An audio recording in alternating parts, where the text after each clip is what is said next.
ಮತಗಣತಿ ಆರಂಭವಾದ ದಿನದಿಂದಲೂ ಕೂಡ ಒಂದಲ್ಲ ಒಂದು ಗೊಂದಲಗಳಿಂದನೇ ಕೂಡಿದೆ. ಸೊ ಇದೀಗ ವಿಕಲಚೇತನರು ಅಂದ್ರೆ ವಿಶೇಷ ಚೇತನ ಸರ್ಕಾರಿ ನೌಕರರನ್ನು ಕೂಡ ಅದರಲ್ಲೂ ಬೆಂಗಳೂರಿನಲ್ಲಿ ಸಮೀಕ್ಷೆಗೆ ಬಳಕೆ ಮಾಡ್ತಾ ಇದ್ದಾರೆ ಅನ್ನುವಂತ ಆರೋಪ ಇದೆ. ಬನ್ನಿ ಈ ಬಗ್ಗೆ ಮಾತಾಡ್ಲಿಕ್ಕೆ ವಿಕಲಚೇತನರ ರಾಜ್ಯ ಸರ್ಕಾರಿ ನೌಕರ ಸಂಘದ ರಾಜ್ಯಾಧ್ಯಕ್ಷ ಬೀರಪ್ಪ ಅವರಿದ್ದಾರೆ. ಅವ್ರನ್ನೇ ಮಾತಾಡ್ಸೋಣ. ಸರ್, ಇದು ನಿಜಾನಾ ಆ ರೀತಿ ಬಳಕೆ ಮಾಡುವಂತಿಲ್ಲಲ್ಲ ಸಮೀಕ್ಷೆಗೆ?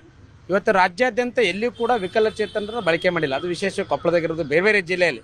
ಇವತ್ತು ನಿನ್ನೆ ನಾನು ಕೊಪ್ಪಳದಿಂದ ಬೆಂಗಳೂರಿಗೆ ಬರುವಂಥ ಸಮಯದಲ್ಲಿ ನಮ್ಮಲ್ಲಿ ಸುಮಾರು 300 ಜನ ವಿಕಲಚೇತನ, ಇವತ್ತು ಸಚಿವಾಲಯ ಇರ್ಬೋದು, ಬೇರೆ ಬೇರೆ ಕಂದಾಯ ಇಲಾಖೆ, ವಿಧಾನಸಭೆ, ಬೇರೆ ಬೇರೆ ಅನೇಕ 300 ಜನ ವಿಕಲಚೇತನ ಬೆಂಗಳೂರಲ್ಲಿ ಕೆಲಸ ಮಾಡ್ತಾ ಇದ್ದಾರೆ. ಇದರಲ್ಲಿ ಒಂದು 30 ಜನ ವಿಕಲಚೇತನರು ಇವತ್ತು ಗ್ರೇಟರ್ ಬೆಂಗಳೂರಿನವರು ನಮ್ಮ ವಿಕಲಚೇತನರು ಈ ಥರ ಗಣತಿಗೆ ನೇಮಕ ಮಾಡ್ಯಾರ. ನ್ಯಾಯ ಮೂಲಕ ಏನಪ್ಪ ಸರ್ಕಾರಕ್ಕೆ ವಿನಂತಿ ಮಾಡಿದೆ ಅಂದ್ರೆ ಸುಪ್ರೀಂ ಕೋರ್ಟ್ ಆದೇಶ ಕೂಡ ಇದೆ, ನಮ್ಮನ್ನ ಏನಪ್ಪಾ ಅಂದ್ರೆ ಚುನಾವಣೆ ಕೆಲಸ ಮತ್ತೆ ಇಂಥ ಕೆಲಸಕ್ಕೆ ನಿರ್ಭೀತ, ನಿಷ್ಪಕ್ಷಪಾತ, ವಿಶ್ವಾಸಾರ್ಹ ಸುದ್ದಿಗಳಿಗೆ ಮತ್ತೊಂದು ಹೆಸರಾಗಿರುವಂತ ನ್ಯೂಸ್18 ಕನ್ನಡ ಈಗ ಆಪ್ನಲ್ಲೂ ಲಭ್ಯವಿದೆ. ದಯವಿಟ್ಟು ಇಲ್ಲಿರುವ QR ಕೋಡ್ ಅನ್ನ ಸ್ಕ್ಯಾನ್ ಮಾಡಿಕೊಂಡು ಆಪ್ ಅನ್ನ ಡೌನ್ಲೋಡ್ ಮಾಡೋದಕ್ಕೆ ಮರಿಬೇಡಿ. ನಿಮ್ಮ ಬೆಂಬಲ ಹೀಗೆ ಸದಾ ನಮ್ಮೊಂದಿಗಿರಲಿ. ಧನ್ಯವಾದ. ಬಳಸಬಾರ್ದಂತೇಳಿ ಅವ್ರು ನೋಡ್ರಿ, ನಾವು ವಿಕಲಚೇತನ ನಡೆಯೋದ ಕಷ್ಟ ಇರ್ತೈತಿ. ಈಗ ಮನೆಗೆ ಹೋಗಿ ಈ ಥರ ಮಾಡೋದು ಭಾಳ ಕಷ್ಟ ಆಗುತ್ತೆ. ಇದು ನಮ್ಮ ಮಾನವೀಯ ದೃಷ್ಟಿ ಅಂತ ನಮ್ಗೆ ಕೇಳ್ತಾರೆ ಹಕ್ಕು. ಈಗ ನಾವು ಕೆಲಸ ಬೇಕಾದ್ರೆ ನಾವೇನು ಉದಾಹರಣೆ, ನಾವು ಸಚಿವಾಲಯದ ಕೆಲಸ ಮಾಡೋಕೆ ಸಚಿವಾಲಯ ಮಾಡ್ತೀವಿ, ಶಿಕ್ಷಕರ ಪಾಠ ಮಾಡ್ತೀವಿ. ಇದು ಎಕ್ಸ್ಟ್ರಾ ಕೆಲಸ. ಈಗ ಸಾಮಾನ್ಯರನ್ನ ಬಳಕೆ ಮಾಡಲಿ, ಅದಕ್ಕೆ ನಮ್ಮ ವಿರೋಧಿಲ್ಲ. ಆದ್ರೆ ವಿಕಲಚೇತರ ಬಳಕೆ ಮಾಡೋದು ನನಗನ್ಸುತ್ತೆ. ಮಾನ್ಯ ಪಿ ಸುನಿಲ್ ಕುಮಾರ್ ಹಿಂದೇನು ಕೊಪ್ಪಳ ಜಿಲ್ಲಾಧಿಕಾರಿ ಆಗಿದ್ರು, ಅವ್ರನ್ನೂ ಕೂಡ ಈಗ ಸಂಪರ್ಕ ಮಾಡ್ತೀನಿ. ಬೆಂಗಳೂರಲ್ಲಿ ಇದ್ರಿಂದ ಅವರೇ ಆಯುಕ್ತರಿದ್ದಾರೆ, ಗ್ರೇಟರ್ ಬೆಂಗಳೂರು ಆಯುಕ್ತ, ಅವ್ರನ್ನೂ ಕೂಡ ಸಂಪರ್ಕ ಮಾಡಿ ಯಾರ ವಿಕಲಚೇತರ ಅವ್ರನ್ನ ಆ ಒಂದು ಸಮೀಕ್ಷಾ ಕಾರ್ಯದಿಂದ ತೆಗೀರಿ ಅಂತ ನಾನು ಕೂಡ ವಿನಂತಿ ಮಾಡ್ತೇನೆ ಅವ್ರಿಗೆ. ಅಲ್ಲ, ಈಗ ಅವರು ಡ್ಯೂಟಿ ಹಾಕುವಂತ ಸಂದರ್ಭದಲ್ಲಿ ಅವ್ರ ಗಮನಕ್ಕೆ ಬಂದಿರಲ್ವಾ ಇವರು ವಿಶೇಷ ಚೇತನರು ಡ್ಯೂಟಿಗೆ ಹಾಕೋಂತಿಲ್ಲ, ಅಥವಾ ಒಂದ್ ವೇಳೆ ಹಾಕಾದ್ಮೇಲೆ ನಿಮ್ಮ ಪ್ರತಿನಿಧಿಗಳು, ನಿಮ್ಮ ಯಾರಿದ್ದಾರೆ ಕೊಲೀಗ್ಸ್, ಅವ್ರು ಯಾರು ಕೂಡ ಸರ್ಕಾರದ ಗಮನಕ್ಕೆ ತರುವಂತ ಕೆಲಸ ಮಾಡಿಲ್ವಾ?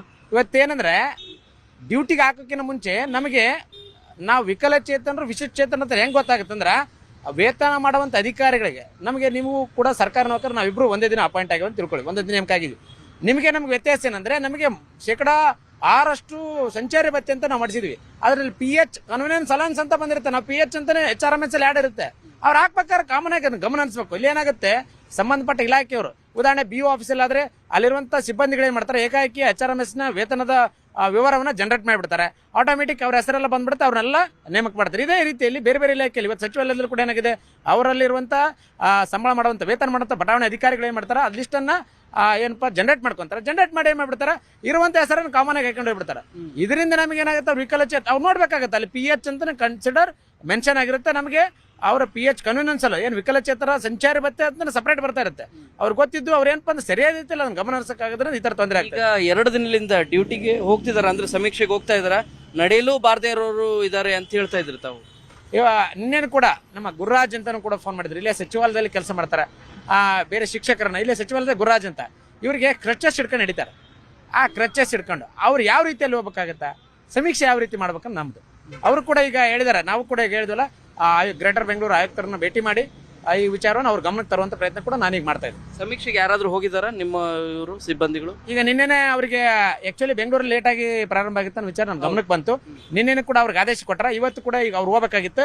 ನಾನು ಕೂಡ ಅವ್ರಿಗೆ ಹೇಳಿ, ಈಗೆಲ್ಲ ಗ್ರೇಟರ್ ಬೆಂಗಳೂರು ಆಫೀಸ್ ಕಡೆ ಬನ್ನಿ, ನಾವು ಮನೆ ಆಯುಕ್ತರನ್ನ ಭೇಟಿ ಮಾಡಿ ನಂತರದಲ್ಲಿ ನೀವು ಕೆಲಸಕ್ಕೆ ಹೋಗೊಂಡ್ರೆ ಅವ್ರ ವಿನಾಯಿತಿಗೆ ಇರುತ್ತೆ, ಅದನ್ನ ರದ್ದು ಮಾಡುವಂಥ ಪ್ರಯತ್ನವನ್ನು ನಮ್ಮ ಏನು ಪಿ ಸುನಿಲ್ ಕುಮಾರ್ ಸಾಹೇಬ್ರ ಅವ್ರನ್ನ ಗಮನಕ್ಕೆ ತರೋಣ ಅಂತ ನಾನು ಹೇಳಿದ್ದೀನಿ. ಒಟ್ಟು ಎಷ್ಟು ಜನರಿಗೆ ಸರ್ ಈ ರೀತಿ ಆದೇಶ ಆಗಿರೋ ಸಮೀಕ್ಷೆ ಹಾಜರಾಗಿ ಅಂತ? ಇಲ್ಲಿ ಬೆಂಗಳೂರಲ್ಲಿ ಒಂದು 30 ಜನಕ್ಕೆ ಆದೇಶ ಆಗಿದೆ. ಬೇರೆದಲ್ಲಿ ಎಲ್ಲಿ ರಾಜ್ಯದಲ್ಲಿ ಎಲ್ಲಿ ಕೂಡ ನಮ್ಮ ವಿಕಲಚೇತನ ತೆಗೆದುಕೊಂಡಿಲ್ಲ. ಬರೀ ಇಲ್ಲಿ ಬೆಂಗಳೂರಲ್ಲಿ ಮಾತ್ರ ಒಂದು 30 ಜನಕ್ಕೆ ಈ ಥರ ಆಗಿದೆ. ಶಿಕ್ಷಣ ಸಚಿವರನ್ನ ಏನಾದರೂ ಭೇಟಿ ಆಗ್ತೀರಾ? ಈಗ ನಾವು ಶಿಕ್ಷಣ ಸಚಿವರ ಜೊತೆಗೆ ಈಗಾಗಲೇ ಮೊನ್ನೆ ಮುಖ್ಯಮಂತ್ರಿಗಳ ಮಾಧ್ಯಮ ಸಲಹೆಗೆ KV ಪ್ರಭಾಕರ್ ಅವ್ರನ್ನ ಭೇಟಿ ಮಾಡಿದ್ವಿ.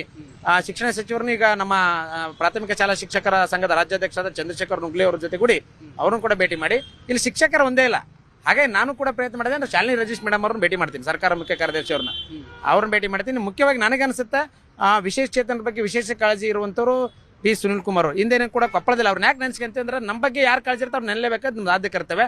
ಹಿಂದೆ ಕೊಪ್ಪಳದವರು ಜಿಲ್ಲಾಧಿಕಾರಿ ಆಗಿದ್ದಾಗ ಇಡೀ ರಾಜ್ಯದಲ್ಲಿ ಎಲ್ಲಿಲ್ಲದಂಥ ಕೊಪ್ಪಳದಲ್ಲಿ ವಿಕಲಚೇತನ ವಿಶೇಷ ಕ್ರೀಡಾಕೂಟ ಮಾಡಿದ್ರು. ವಿಶೇಷ ಚೇತನ ಬಗ್ಗೆ, ವಿಕಲಚೇತನ ಬಗ್ಗೆ ಕಾಳಜಿ ಇರುವಂಥ ಅಧಿಕಾರಿಗೆ ಮಾನ್ಯ ಪಿ ಸುನಿಲ್ ಕುಮಾರ್ ಅವರೇ ಆಯುಕ್ತರಾಗಿ ನನಗಂತ ಭಾಳ ಇದಾಗೈತೆ. ಯಾಕಂದ್ರೆ ಅವರು ಮಾನವೀಯ ನೆಲೆಗಟ್ಟಿರೋರು, ಅವ್ರನ್ನ ಕೂಡ ಸಂಪರ್ಕ ಮಾಡಿ ಅದನ್ನ ಅವ್ರಿಗೆ ಗಮನಕ್ಕೆ ತರುವಂಥ ಪ್ರಯತ್ನ ಕೂಡ ನಾನು ಮಾಡ್ತೀನಿ. ಸೊ ಇದು ವಿಕಲಚೇತನ ರಾಜ್ಯ ಸರ್ಕಾರಿ ನೌಕರ ಸಂಘದ ಅಧ್ಯಕ್ಷ ಬೀರಪ್ಪ ಅವರು ಮಾಡುವಂಥ ಆರೋಪ.